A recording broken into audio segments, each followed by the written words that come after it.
Good evening, everyone. If you could find your seats, please. Thank you. So my name is Scott Bradley. I'm the Executive Director of your Thunder Bay Historical Museum Society. And thanks to those joining us online. Oh, Felicity, can you hit start webinar on there? I don't think I hit the button. I think everybody's probably waiting in the waiting room. Okay, I'll start over for everyone online. So, good evening, everyone. My name is Scott Bradley. I am the Executive Director of your Thunder Bay Historical Museum Society. Thank you to those joining us in person and on Zoom. I want to begin tonight by acknowledging the original custodians of this land and paying our respects to the elders, past, present, and future, for they hold the memories, the traditions, the culture, and the hopes of Indigenous peoples. We also recognize that we are meeting on the traditional land of Fort William First Nation, signatory to the Robinson Superior Treaty, and to acknowledge the role of the Métis settlement in our community. A bit of housekeeping. There is a restroom on this floor just before the elevator on the right. And if that is occupied, there's another set down on the second floor in the middle of the building. This lecture is being recorded, but those joining us online, we cannot see you or hear you. If you do have questions or comments during the event, please do put those in the chat and the Q&A. There are refreshments on the side, and our team will be refilling those as the night goes on. We just finished our annual general meeting, and so those folks had their fill of the refreshments just before you got here. So there will be time after the presentation for questions and answers, and we will have a microphone to pass around for that. This evening's lecture was sponsored by the Lakehead's Department of History, and so we really appreciate their support as they have sponsored this lecture for many, many years. I would like to recognize some distinguished attendees at tonight's lecture. Please stand, give a wave or woo if you are here, and I apologize if I miss anyone or butchered your names. So joining us tonight is Board of Directors Secretary Dale Willis, former President of Thunder Bay Historical Museum Society Mark Chokla, and former Dr. Raffles not here, is he? No. Okay, move over him. So thank you everyone else for attending tonight, and we really appreciate you being a patron of our lecture series. Tonight, our speaker is Bryan Wyatt. In the 1990s, he was radio sports director in Thunder Bay. Bryan has been broadcasting radio and TV news and sports since graduating from the Northern Alberta Institute of Technology in Edmonton in 1977. His career brought him to Thunder Bay in September of 1979.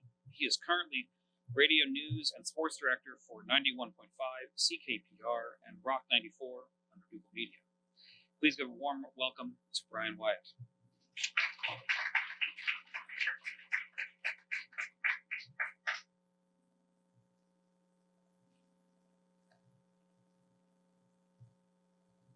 All right, let's see if we've got this microphone working here. Check, can you hear me?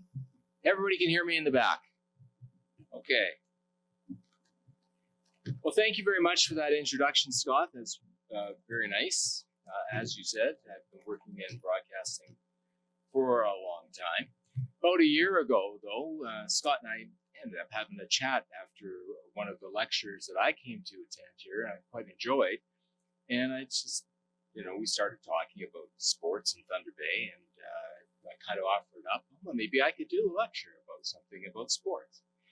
So that's what we came up with. I had to decide what I was going to do about sports. I mean, sports in Thunder Bay is a pretty broad subject, and there'd be a lot of things that I'd have to cover.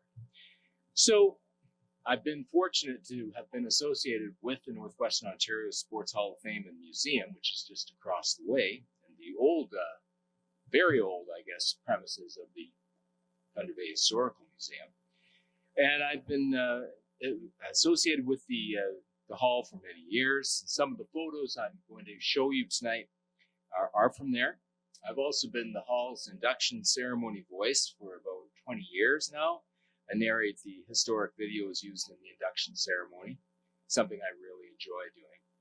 I've also served on the selection committee for the past 3 years. Now, that association with the hall and its executive director, Diane Imrie, and her staff, along with board president Dave Siciliano, has been tremendous. All you really need to do is start looking through that list of Hall of Fame inductees as athletes, builders, and teams to realize the rich history of sports in Thunder Bay and Northwestern Ontario. Certainly it would be easy just to focus on our legacy of curling, which continues to spawn provincial, national, and international champions. Hockey, always dominant. You can see amateur and professional players who have made their mark since the early 1900s to the present. Nordic sports of ski jumping and cross country, downhill skiing, figure skating, a lengthy list of Little League baseball champions, football, rowing, and track and field, and the list continues to go on.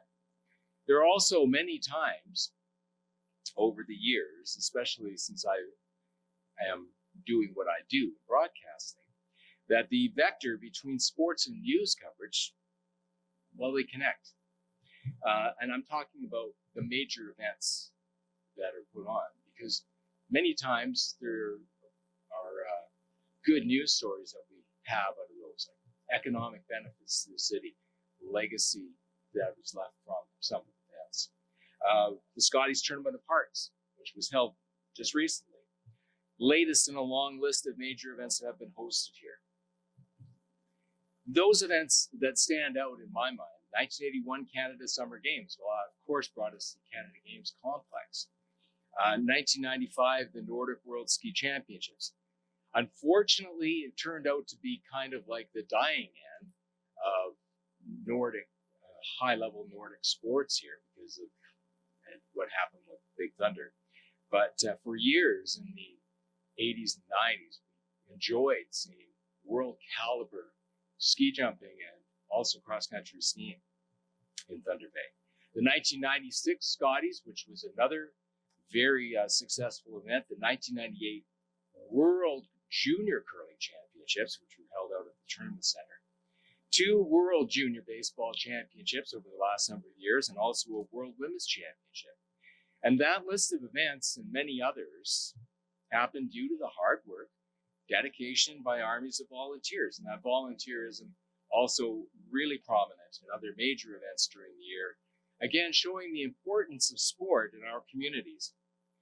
Few of note, for years, the soccer highlight was the very well-organized Labor Day weekend tournament put together by a group of people who just wanted to have some good competitive soccer on that one weekend of the year. Many years saw major cash bonspiels held here, which provided great competition for our local curlers. The numerous golf tournaments that happened, the ones that stand out like the Strathcona Invitational and the District Amateur. Minor hockey and other sports tournaments, including the recently completed 32nd annual Robbins Minor Hockey event, Thunderbolts and Narwhals swim meets, and the list of events is varied and long. So as you can tell, kind of hard to focus on everything. So I needed to narrow that down. So I started thinking, what to me really stands out as an interesting storyline for the years that I've covered sports. So I look back to the 1990s, and that's when community sports builders tried to go an extra mile. They wanted to see minor pro sports developed here. And this is the story of that rise and fall of minor pro sports in Thunder Bay. So I don't have my visuals here right now. The computer is where? Oh, there we are. Thank you. So the 1990s saw a dynamic change in team sports in Thunder Bay. 2 professional leagues got started, with Thunder Bay having member teams. In the 1991-92 season, hockey saw the birth of the Thunder Bay Thunderhawks, as you can see here. They were one of 5 teams in the new Colonial Hockey League that year. Others in that first year were based in Brantford and St. Thomas, both in Ontario, and Flint and Fraser, Michigan. After a long, storied, and successful operation as a senior hockey team, the Thunder Bay Twins, they played their final season in that old Central Amateur Senior League, which had 4 teams. The other 3 were based in Winnipeg. So after that season, and the Thunder Bay Twins had dominated for a number of years, it was also the entry point to compete for the Canadian Senior Championship and the Allen Cup. Now, the quality of regular season competition wasn't very good over the last couple of years of that. And at the conclusion of the 1991 season, several of those involved with the Twins took the big leap to join this new professional league. Well, that is quite a leap, because they went from having a senior amateur organization to actually having a professional organization, where now you've got to start getting a salary every 2 weeks, right, for players. So as an independent league, it had very loose affiliations with other professional teams. In the first couple of years actually, the Thunderhawks had a working affiliation with the Winnipeg Jets. Players did come from other parts of the country, but that affiliation was pretty loosey-goosey. It didn't really, in my mind, get too much from the Jets over those years. Players had to come from everywhere. Some had been NHL draft picks at one time. Others had spent times in the American Hockey League, and others toiled in other independent hockey leagues in North America, but they were professionals. And I remember as a broadcaster in those days trying to talk about the Thunderhawks to people that I worked with or knew, and I had to convince them. Said, no, this is not semi-pro. This is a professional organization. They're paying players. And you look at some of the players that they had, and you will see why. Because from the outset, the new league was a really tough sell here. Many wanted to just have the old senior Twins. They just wanted to continue having the Thunder Bay Twins. That was the team they wanted. And it sure didn't help with the marketing in that first year, because the Thunderhawks used basically the same color scheme as the Twins. And I used to, one of those comments that I would get from people is it's just the Thunder Bay Twins wearing different pants. Well, wasn't really the case. Also, professional rules at the time didn't recognize the league as professional and didn't allow beer sales in the Fort William Gardens. Now, that turned out to be a big deal. Another factor, the Thunderhawks faced an exciting and very popular Junior A Tier 2 team, Thunder Bay Flyers. So at the end of the first season, the Thunderhawks did gel and up their game in the playoffs, and just shows that things can happen. And they eventually won the league championship, even though they finished 4th in the league that year in Game 7 in overtime at the Gardens over the St. Thomas Wildcats. A very exciting series, a very exciting game, and something I'll always remember because it was quite the thing. Enter year 2, 1992-93, and the league expanded to 7 teams. Now, during the early part of 93, the beer rules also changed. And that, along with a special night that they had with Gordie Howe, spiked attendance, but they still ended the season averaging only 1,780 fans per game. In 1993, 94, we'll change my slide there for a second. Well, they certainly weren't elephants. But opposing teams might have thought the Thunder Bay Senators were, because that's what happened is the affiliation with the Winnipeg Jets ended, and a better affiliation with the Thunder Bay Senators happened in 93-94, and the league now had 8 teams. With the involvement with the Senators, we ended up seeing some players filtering in here who were trying to make it to the AHL or the NHL, and the level of play in the league definitely increased. Senators were successful and popular. Attendance rose to 2,573 average. And Thunder Bay also won the Colonial Cup again with a 4-1 victory over Chatham in the final. Now, there were 4 Canadian teams in the league that season in 93-94. Following season, it dropped down to 3. Season after that, only 2. It meant that the cost to operate was growing with more expensive road trips to the U.S. The number of games had increased as well. That's to change the slide. I just thought that would be a good way to do it. And you'll see I've written some things up here, some points about each season, and I'll go over that a little later. But it also meant, as the number of Canadian teams that were in the league were dropping, the cost to operate was growing with more expensive road trips to the U.S. Number of games had increased as well, with weeknight games becoming a part of the schedule. Weeknight games didn't go over very well with the fan base here. They just didn't seem to draw that well. Overall, they did better, but the average attendance didn't increase enough to match some of those challenges. So in the 96-97 season, there were 10 teams, with only Thunder Bay and Brantford, the Canadian teams. The league footprint continued to grow, with teams in Utica, New York, and Dayton, Ohio.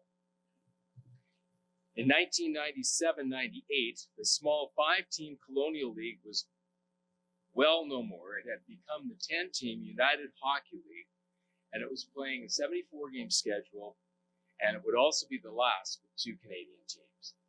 In 98-99, it was clear the operators and owners of the team, which was now known as the Thundercats, with the affiliation Ottawa was gone, struggling to stay alive. It was 11 teams. The farthest away was in Asheville, North Carolina. That made for a very long road trip.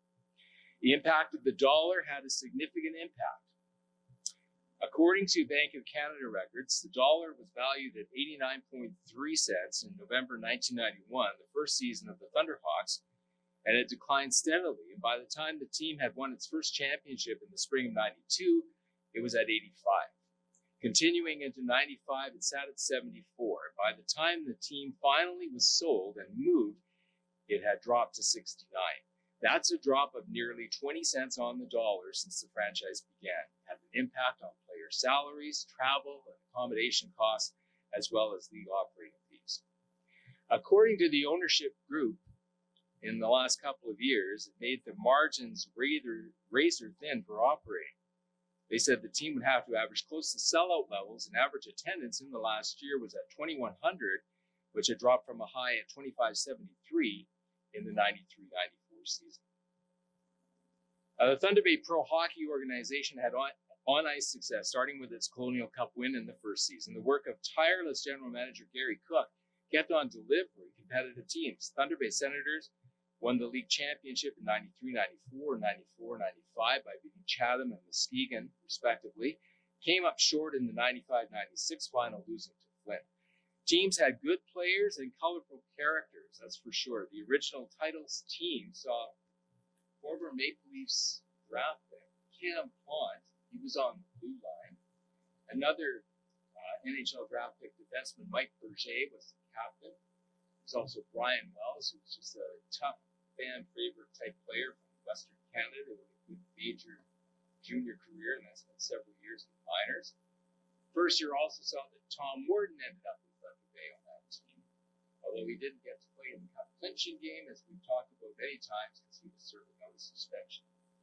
But Warden remained in the city for the next couple of years and worked with management to try to build the team off the ice, eventually serving as coach, replacing Billy McDonald, and he was the final coach for the final game in 1999 in Quad City, as the Thundercats lost in overtime in Game 6 of the semifinals. So what eventually happened was, after that playoff in 99, the team ended up being sold as the Thundercats, and it went to a group from Rockford, and that was it for our professional hockey team. The impacts of the value of the dollar also were very significant for our professional baseball team, Thunder Bay Whiskey Jackets. One of 6 franchises in the first Northern League season in 1993, it finished 3rd overall on the field with a team that featured good pitching.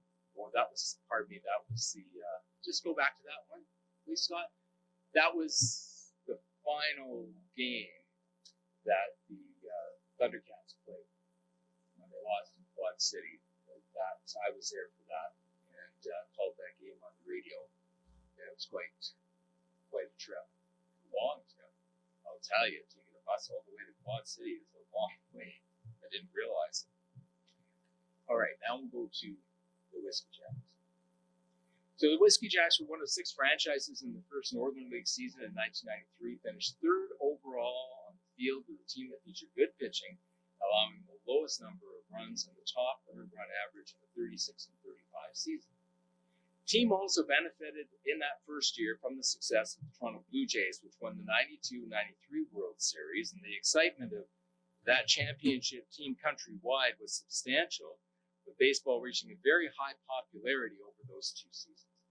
That excitement translated down to the minor leagues and the independently run Northern League. Independent meant the teams weren't affiliated with a major league organization. Franchises were stocked with former university players who had made it pros. It also served as a last stop, if you will, for some former major leaguers who were looking to get another shot in the bigs. That resulted in some interesting appearances by New York Mets Rookie of the Year Darryl Strawberry being signed by the St. Paul Saints. Other former big leaguers of note who played in the league during the Jacks years included Leon Durham and Pedro Guerrero, and for a short stint, future Hall of Fame pitcher Jack Morris. Interest and excitement of the Whiskey Jacks was clearly evident right from the start.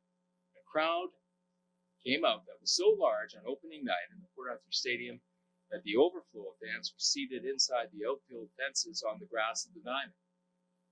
Many of those nights in that opening year were quite magical, large, enthusiastic crowds, and quite common to see people wearing the Whiskey Jack colors, hats, and uniforms around the city throughout the year, because it was a very appealing logo and color scheme. Really nice color scheme. One of the nicest, I think.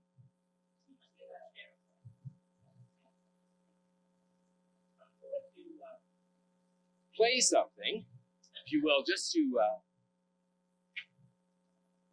we're using the old ghetto blaster here. Pretty high tech technology, let me tell you. All right, 3, 2. Okay, this is Sunday Monitor on the Whiskey Jacks, and it comes down in 3, 2, 1. Tuesday night, June 22nd, marked the return of professional baseball to the Lakehead. The last time a minor pro team was located here was before the First World War. And now the boys of summer are playing ball in Port Arthur Stadium, the collection of athletes known as the Thunder Bay Whiskey Jacks.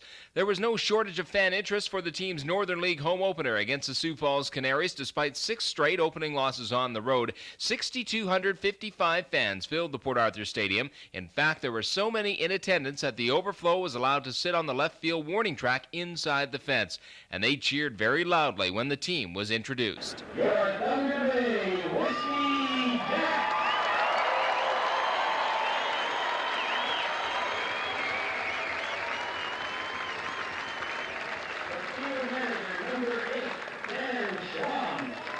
The crowd continued to be enthusiastic as right-hander Pat Tillman put on a strong performance. He allowed just 2 hits and 2 walks over 6 innings, picking up 6 strikeouts along the way, and he left the game with a 1-0 lead. The native of Prince George, Virginia, says it felt good to pitch well in front of the large crowd. It was great. I'll tell you what this really reminded me. I played in Durham in 1989, and this really reminded me of Durham Ball Club or crowd. Fan support was just excellent, and I hope that everybody keeps coming out. I tell you, it really helps out a lot when you have a lot of people there when they're backing you. It really helps out. Team owner Ricky May, who had the vision to bring minor pro ball to Thunder Bay, was ecstatic about the response by the community. I knew this town was ready for professional baseball. I've known it for a month. I just hoped that we would have good weather and be in a position for that support to come forward, and it did come forward to the tune of a big crowd, a Northern League record crowd, something that all of Thunder Bay can be proud of. And what I'm really proud of is my staff and the legwork and the foundation that they've built in this community so that people would think that this is really a good thing for Thunder Bay. The president of the Northern League, Miles Wolf, says the response was more than he imagined. You can't turn a town on. The town has to turn itself on, and the city of Thunder Bay has really gotten behind the team. They're excited about the merchandise, the hats, the team. It's just sort of that thing that everything's been building. So, Thunder Bay is a good sports town, so I think that's one of the real keys to the success. Did you think that, when we stood out there and looked at this stadium back about 2 years ago, that you'd see it like this? Oh, no.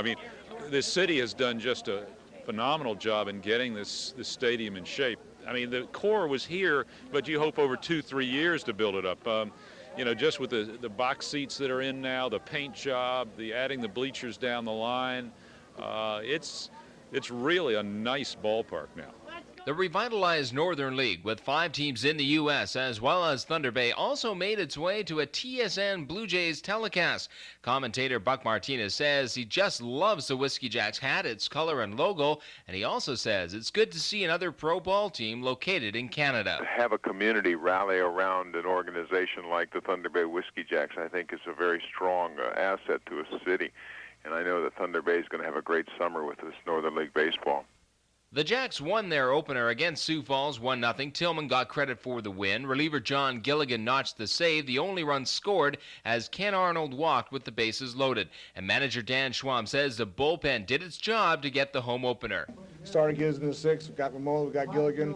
Hey, it's over as far as I'm concerned. Those guys are quality pitchers. They know their job. They can do their job. All we got to do is get enough runs across to hold it. And of course, what baseball game would be complete without the traditional 7th-inning stretch? As a barbershop group, the Harbor Tones led the charged-up crowd.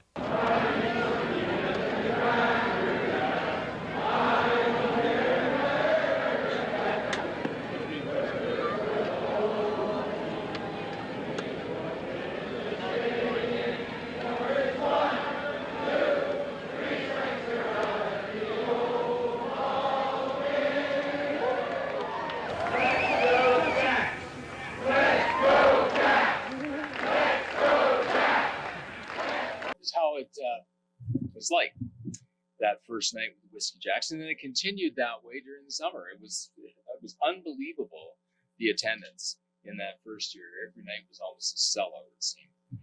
And attendance for the next few years was still very strong. Team benefited from a distaste in organized baseball because of the strike lockout in the majors that washed out the '94 season.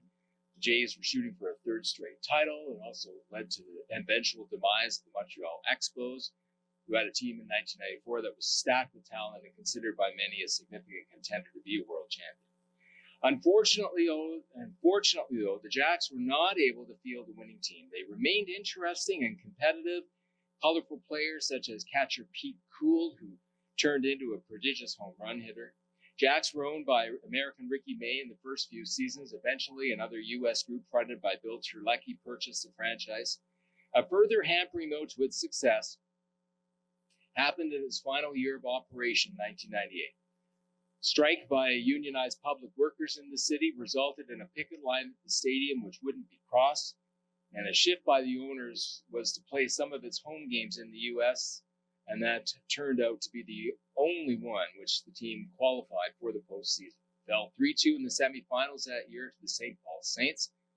Owners estimated the labor issue resulted in about a $250,000 loss, and it was becoming obvious that the future of the franchise here wasn't good. Before long, the owners made a deal selling the group to Schaumberg, Illinois. Both pro teams were gone before the decade of the 90s ended, but both had an impact. Whiskey Jacks saw several players really latch on to our community. Pat Tillman remained here for a few years and worked behind the scenes. Jason Hart was a reliever who stayed here. We put up some of the Jacks highlights here on the board. Oh, there's the mascot. And there we go. Just some of the highlights of the years. You can just read them off the board.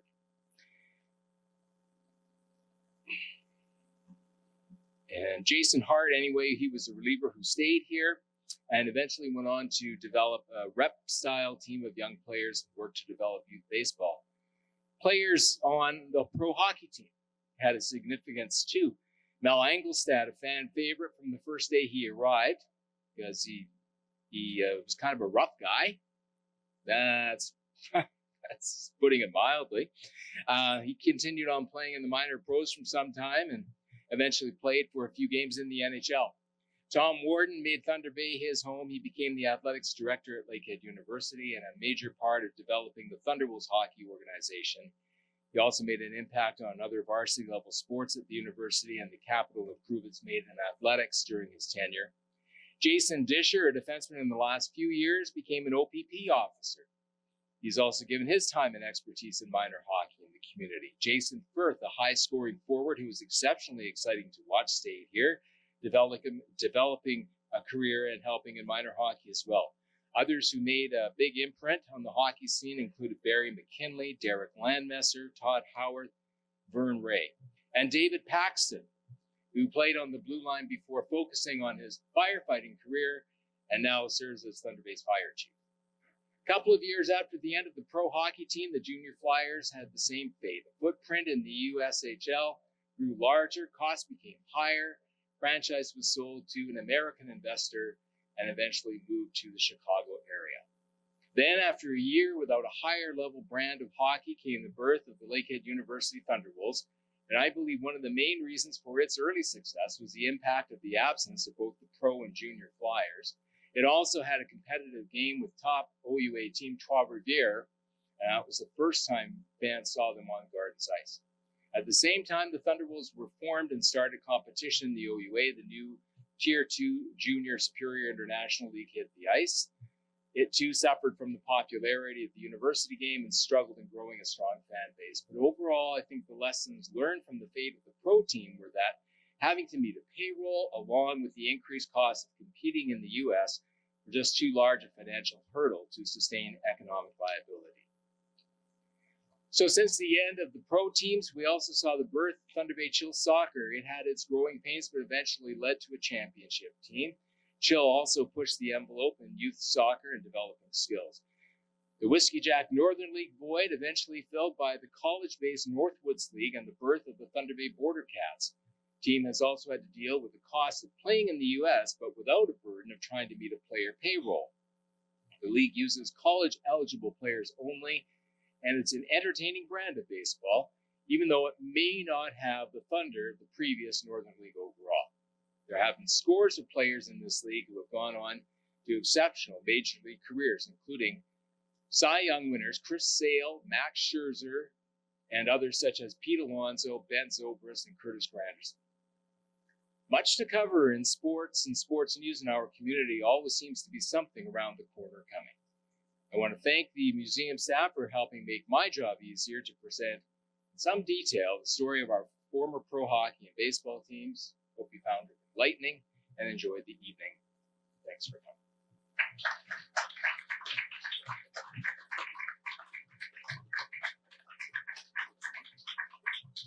So, anybody has some questions? I'll do my best to answer. Or comments.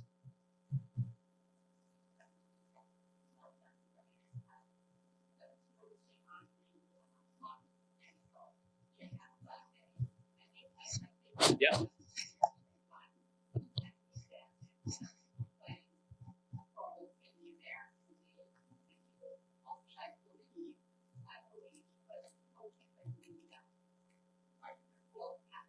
Okay.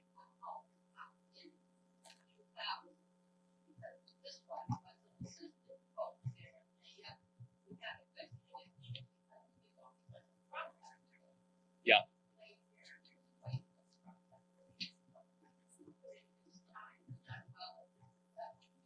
He was an excellent goaltender, too.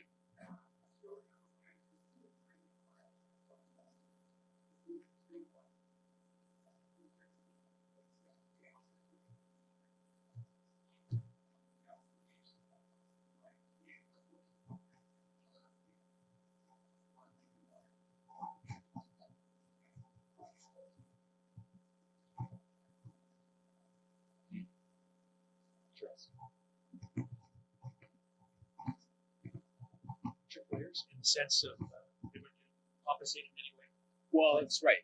That's what was senior amateur hockey. So you get players who had finished some of their time in the pros of that year, and they come back and want to play for the home team. The Twins were bolstered in the spring by these pickups that would come back to the city to spend their summer. And, wanted to play some meaningful hockey and ended up joining the Twins. That made them a very powerful team. Yeah.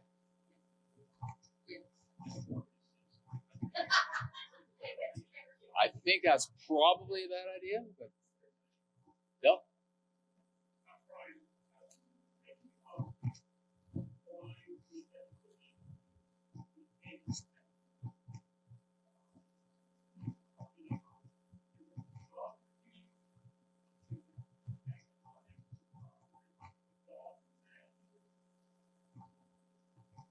I think it's a combination of a lot of things. I think definitely not having a first-class venue is part of it. It's a big part of it, but it's not the only thing. Like I said, the footprint of where we are is very big. It's very large. It's getting around that lake is a big deal, right? If you're coming up from southern Ontario. So that is a problem. Definitely the fact that many leagues are based on American money, and that's like all contracts are paid in American dollars for pro players. And that's always been the case, and they still are. A giant football team. We have to pay the expenses of the opposition teams coming in from Winnipeg. Yeah, that was another one of the caveats that Thunder Bay has faced over the years, picking up those costs to stay in the league, to entice owners to want to go that extra distance, to spend that extra night on the road here. You had to pick up some of those costs. So you got that cost to pick up, and then on top of that, running a pro organization, you've got salaries. So it's there was another element to it too. The Winnipeg teams liked coming here, but they didn't want to lose to Thunder Bay. It was a very parochial organization. We had teams we had the St. Vital Mustangs, Fort Garry Lions, and Hawkeyes. Winnipeg Rocks. And they wanted the championship to stay in Winnipeg. So when Thunder Bay won, I think we won once or twice. There was a lot of resentment. And that's when the discussions about eliminating Thunder Bay from the league really began. It comes down to that sometimes.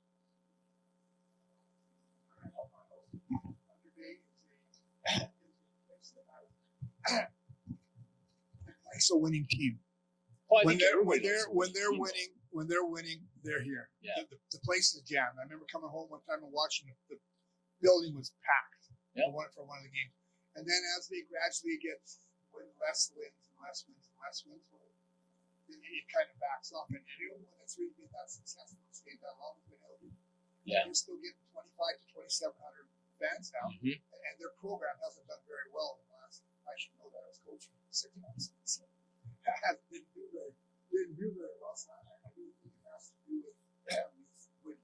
Yeah, and I think we're spoiled by the Twins winning 4 of 6 years or whatever. Yeah, 2 years they lost when I was playing. Yeah.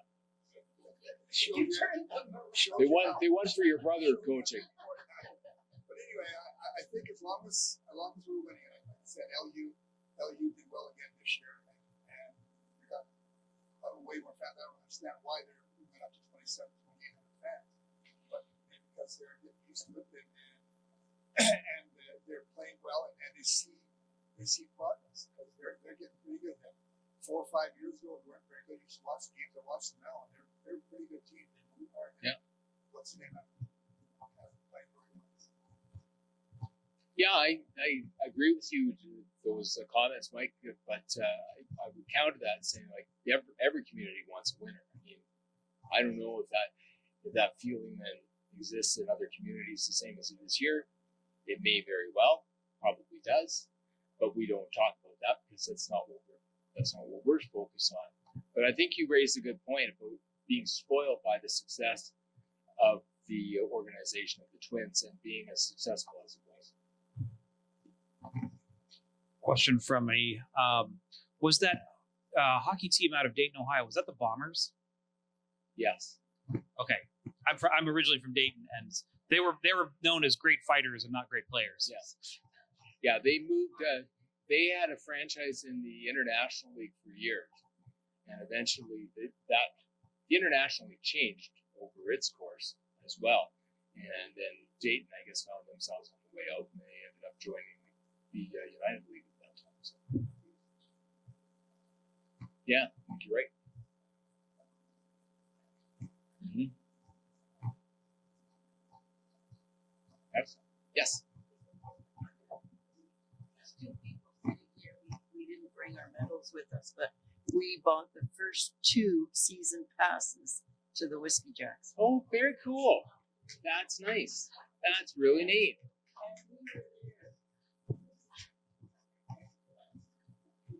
Yeah. It was. It was a fabulous summer that year. Yeah, no. And I think we were on the senior.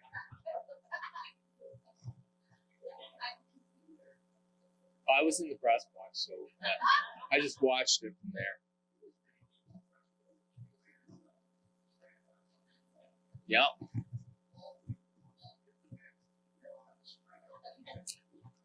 It was like watching like a dead ball game in the majors, because they used to have fans inside the fences all the time. There weren't many home runs yet. The ball would go skittling into the fans, and they'd have to go dig it out.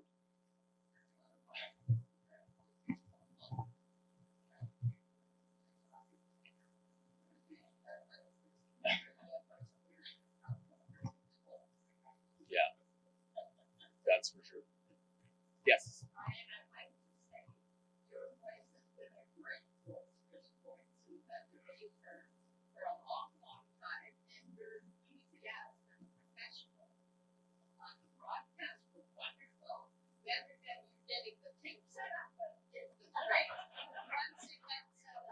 All right. Well, thank you. So thanks very much.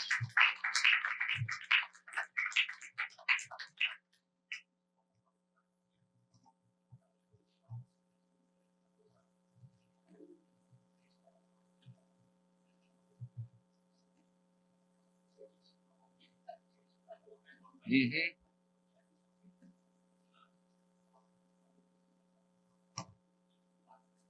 I don't know. I haven't really delved into the history of that. It just, but to see the number of teams that were successful and the players that were on them that went on to do other things, play pro hockey. Well, here's one of the latest ones. You think of Robert Bortuzzo. He played on the Westford Little League champs. Okay, so and Bortuzzo, of course, had a good NHL career. When Brendan was playing there, they won in 2005. We went to the World Series for Senior League in Bangor Lake. But I think part of it was excellent coaching. So the Alexa brothers coach. Mm-hmm. Rob Swiderski was there doing stats and stuff. And Billy had taken this group of kids from minor and major right through the And he worked with them, yeah. And he worked with them, and it made a really big difference. And the other thing I was going to say, Brendan was also lucky to play for Jason Hart. And Jason Hart did things a little different than Little League, but he instilled in the kids a sense of how to do it right. So that team played like a pro team. Mm-hmm. They hustled on the field. They looked good. Cheered each other on. And a bunch of the kids went on to play college ball. And my son now lives in the States. Okay. I've lost him to the exciting States of America, but nonetheless, it was a great experience for the youngsters of our community to get exposed to people like the Alexis and Jason Hall. Yeah, absolutely. Yeah, good coaching goes a long way.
That's for sure. Yeah. Yeah, we sure did. Yeah. Thanks very much.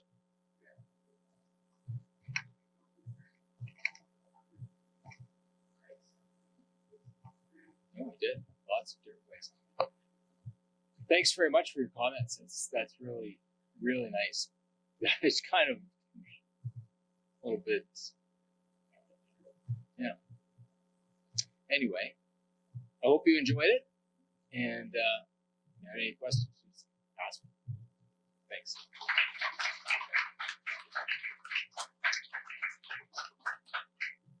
Bryan, I have a small gift for you.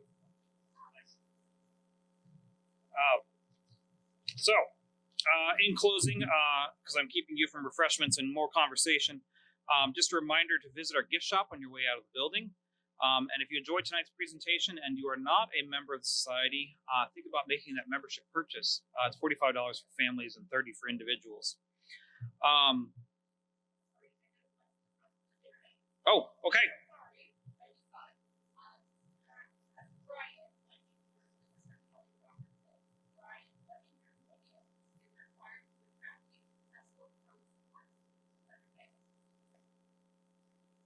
Well, that's a loaded question, but I'd have to say right off the bat, you need to have a strong fan base. If you're going to get a strong fan base, you've got to have a good population. I think we have the good population, but I do think we need a better venue. If we really want to be serious and get a pro hockey team here again, I think we have to have a different venue for it. For baseball, probably say the same thing, but the Port Arthur Stadium has gone through some good upgrades, and it's a nice homey kind of a park. And it's been said, it's interesting. Dick Raddatz, who was the president of the Northwest League where the Border Cats played, I've talked to him a number of times when he comes up, and he's always impressed by what the stadium looks like. Just has a good feel, he says. It has a good feel of a minor league kind of a ball. So.